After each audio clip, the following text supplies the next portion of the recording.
సర్వేశ్వరుడికి నమో నమః. సర్వజనులకు శుభకామనలు. ఈరోజు ముఖ్యమైన అంశాలు 5లో 3 భాగాలు ఉన్నాయి. ఏబిసి. 5 ఏలు వివాహము బంధమా బంధకమా నిర్బంధమా. 5బి దంపతుల కర్తవ్యాలు. 5సి వివాహము సంఖ్యలు కాదు. 5a వివాహము బంధమా లేక బంధకమా లేక నర్గబంధకమా నిబంధన లేక నిర్బంధమా. నూరేళ్ల పంట లేక నూరేళ్ల తంట నూరేళ్ల వంట. స్వర్గమా నరకమా. Wedlock deadlock or lockdown. Lawful life awful life. Wedding bells legal bills. Courting days or court days. వివాహంలో వివిధ భావాలు ఉన్నాయి. 1 విస్తృతార్థం గల అర్థము భావన. వివాహం అనేది వ్యక్తిగత అవసరము, ప్రకృతి ధర్మము, సాంఘిక క్రమబద్ధత, భూమిని నింపే ప్రక్రియ, దేవుడు అసగిన ఏర్పాటు చేసిన ఘనమైన కార్యంగా పరిగణిస్తారు. నిరాశావాదులు ఏం చెబుతారంటే వివాహము గొంతుకు ఉడితాడని, మెడకు గుదిబండ అని, ముందరి కాళ్ళకి బంధమని ఈసడించుకుంటారు. వివాహ బంధాన్ని నరకబంధంగా చిత్రీకరిస్తున్నారు నేటి సమాజము. కానీ వివాహం అనేది దేవుని ప్రణాళిక, దేవునితో స్థాపింపబడినది, పవిత్రమైనది, ఘనమైనది, సంపూర్ణమైనది, అందరి చేత గౌరవించబడినది, ఆనందమైనది, చాలా చాలా మంచిది కూడా. వివాహం అనేది ఆజ్ఞలచే క్రమబద్ధం చేయబడ్డది. వివాహం అనేది దేవునిచే దీవించబడ్డది. నీకు ఇష్టం ఉన్నా లేకపోయినా ప్రతి వివాహంలో కూడా దేవుడు ఉంటాడు. మనం ఇప్పుడు కూడా మర్చిపోకూడదు. దేవునితో స్థాపింపబడ్డది. మరి బైబిల్ ప్రకారంగా నరుడు ఒంటరిగా ఉండటం మంచిది కాదని అతనికి తోడుగా స్త్రీని సృష్టించుని అనుకున్నాడు. అందువల్ల నరుడి నుంచి ఒక ప్రకటెముకను తీసి స్త్రీగా చేశాడు. చేసిన తర్వాత వాడికి వివాహం జరిగింది. అప్పుడు నరుడు ఏమన్నాడంటే చివరికి ఈమె నా వంటిది అయినది, ఈమె నా ఎముకములో ఎముక, నా దేహంలో దేహం అని. అందువల్ల ఈమె నరుడి నుండి రూపొందించిన కాడికి నాది అనబడను. ఆజ్ఞలు చేయబడ్డాయి. ఆజ్ఞలు ఏమిటంటే మరి విడనాడుట, తర్వాత ఏక శరీరం అవుతారు.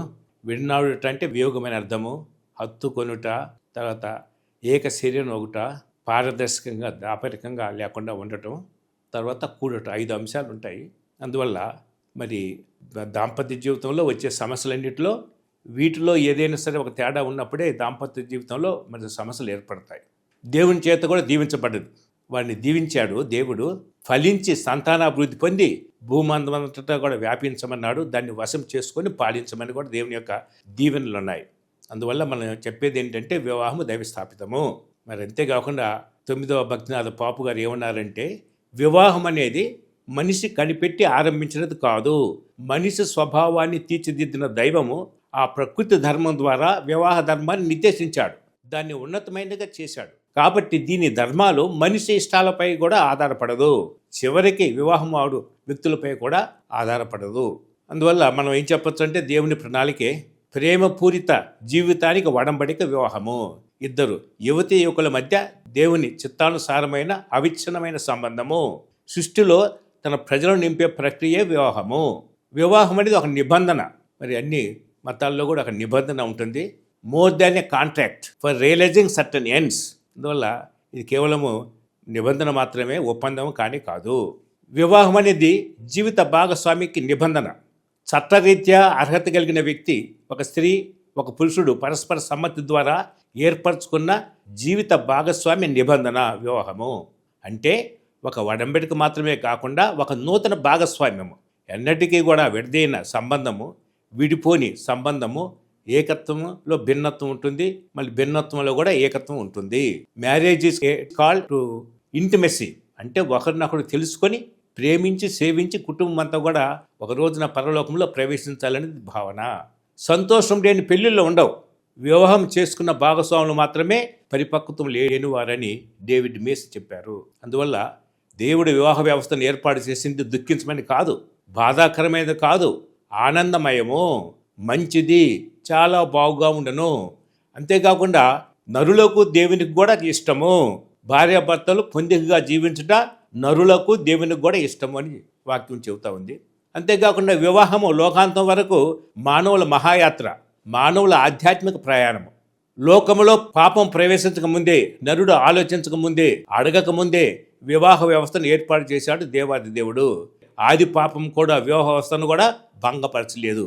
కానీ కొన్ని ఒడిదుడుకులు మాత్రమే చేసింది. లోకానంబం నుండి కూడా మరి దీనికి ప్రత్యేకమైన ప్రతి స్థానం ఉన్నది. మానవ జాతి కొనసాగింపుకు మూలము వివాహము. మానవ సంబంధాల అన్నింటిలోనూ వివాహ బంధం అనేది అతి సున్నితమైనది, అతి సన్నిహితమైనది, అతి క్లిష్టమైన సంబంధము, తప్పించుకోలేని సంబంధము, తప్పుకోలేని బంధము, కుటుంబ వ్యవస్థకు మూలము. వివాహంలో ఏమిటి? సమ్మత ఉంటుంది, వడంబడిక ఉంటుంది, కూడుట, ఏకత్వం ఉంటుంది, అంకిత భావము, పవిత్రత మిళితమై ఉంటాయి. A strong marriage relations should include consent, commitment, contract and consummation. తృప్తికరమైన జీవితం నాకు తగిన జీవిత భాగస్వామిని పొందవలనని, తాను ప్రేమించాలని, ప్రేమింపబడాలని, తనను అర్థం చేసుకోవాలని, అవసరతలు తీర్చాలని, మంచిగా చూసుకోవాలని, గృహంలో సుఖశాంతులు ఉండాలని కోరతారు ప్రతి దంపతులు కూడా.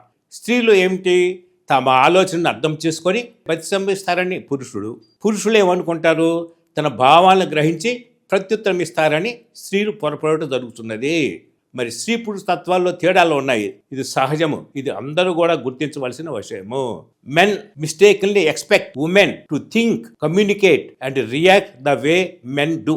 Women మిస్టేక్లీ expect men to feel, communicate and respond the way women do. అందువల్ల వివాహం యొక్క అర్థము పరమార్థం ఏమిటి? అర్థం ఏమంటే భూలోక ఆనందము, దీవెనలు పొందుకోవచ్చు. మరి పరమార్థం ఏమిటి? నిత్య జీవము. వివాహం ఎందుకు చేసుకుంటారు? ప్రకృతి ధర్మము, దైవ నిర్ణయము, దైవ యొక్క మూలము. మానవుని ఆత్మ నిట్ట నిలువు ఊర్ధముగా ఉన్నటువంటి దేవునికై తహ. మానవుని శరీరము సమాంతర సంబంధము, అంటే తోటి మానవులకు తోడు నీడ తహ. స్త్రీ పురుషులు ఒంటరితనాన్ని పోగొట్టుకున్నటకు, తగిన సాటి అయిన సహాయ సహకారాలు ఉండలో పొందుటకు, ఐక్యమగుటకు, అభినవ సంబంధం కలిగి ఉండుటకు, మానవ స్వభావమును పంచుకున్నటకు వివాహం చేసుకుంటారు. తన భాగస్వామిని కనుగొన్నందుకు సంతోషగానంతో చేస్తారు, సంతోషాన్ని అనుభవిస్తారు. వారిరువురు ఒకే జాతి, ఒకే రకము, తోడు నీడ ఊతకర్ర. కానీ వారు వేరైన వారు, ప్రత్యేకమైన వారు. వారు అభినందనీయులు, శ్లాఘనీయులు, మెచ్చదగిన వారు, తమను తాము పూర్తిగా పూర్తి చేసుకునే వారు. ప్రత్యేకమైనది వివాహం అనేది. అద్వితీయమైన మెప్పును తెలియజేస్తారు. ఐక్యత ద్వారా తమ్ము తామును ఇతరులను తెలుసుకుంటారు. పరస్పర అవగాహన, పరస్పర జ్ఞానంతో పరిపూర్ణ అభివృద్ధి కొరకు పాటులాడతారు. దేవుని ప్రేమలో బంధింపబడిన వారు, అందుకే వివాహం చేసుకుంటారు. God wants us to enjoy fun, laugh together. There should be agreement in body, mind, soul and will. శరీరము, ఆత్మ, చిత్తములు ఒకటిగా మారుటకు సర్వదా మనం అందరం కూడా ప్రార్థించాలా. God bless you all. దేవుడు మనలందరినీ ఆశీర్వదించును గాక.